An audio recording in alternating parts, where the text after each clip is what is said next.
driver under the influence of alcohol being killed in a vehicle accident is at least 11 times that of drivers without alcohol in their system. For most people, these are only statistics, shocking perhaps, but only statistics. But for the families and friends of those who die as a result of teenage drinking and driving, each number represents a tragic loss.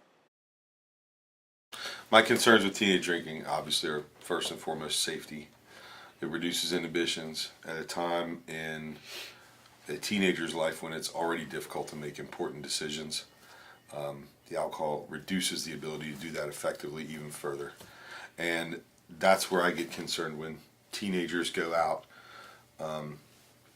when it's a binge drinking session and it's a party environment, that can go from something that seems really fun to teenagers to something extremely dangerous and tragic in a heartbeat. There are short and long-term consequences that arise from underage alcohol consumption. Starting to drink at a young age can lead to addiction when you're older. A lot of studies lately showing that there's a genetic link between parents who are alcoholic and then their children becoming alcoholic due to the way their bodies metabolize the alcohol, and some of that can be learned too. So if a child sees their parent dealing with life's everyday problems through drinking, that child is learning that drinking's the answer. And alcoholism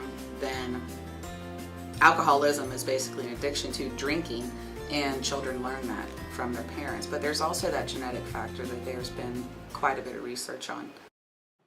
Dealing with addiction alone is never the answer. If you know a friend is struggling, there are many ways to reach out and lend a hand.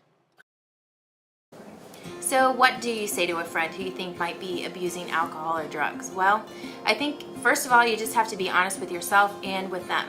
A good friend doesn't mean agreeing with everything that somebody else does. A good friend means caring about them and doing what they need to do to be happy and healthy. And then, you have to be ready for the natural consequences on your friendships. Sometimes people might get mad at you for basically ratting them out that there's a problem.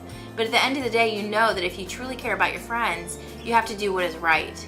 And so you have to write it out and just be there for them, support them, care about them, love them, and be there no matter what. But just remember, there's always help, there's always a solution, there's all kinds of resources, and it is truly a good friend to make sure your friend gets what they need to help fight their addiction. Making the right choices now can lead to a longer and happier life, not just for you, but for your loved ones and everyone around you.